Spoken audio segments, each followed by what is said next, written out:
ফিলিস্তিনিদের পক্ষে যখন আমরা মিছিল করেছি, অনেক ইহুদি আমাদের সাথে মিছিলে দাঁড়িয়েছে, কারণ ওরাও জানে এই ভূখণ্ড ফিলিস্তিনিদের ভূখণ্ড। আওয়াজ করে বলো লালমনিরহাট ঠিক কিনা? তো তারা কি আমাদের শত্রু? না।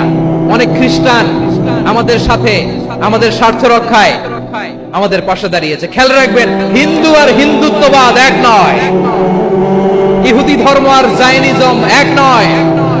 এই যে ফিলিস্তিনের ভাইরা, তারা তাদের স্বাধীনতা সংগ্রামের জন্য লড়াই করছে, করে যাচ্ছে, আমরা এটাকে সমর্থন জানাই। চিল্লায় বলো ঠিক কিনা?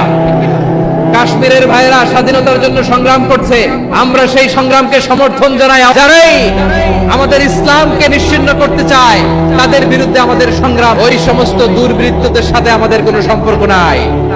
আমরা যদি ঐক্যবদ্ধ থাকতে পারি, ওই দুর্বৃত্তরা চান্স পাবে না।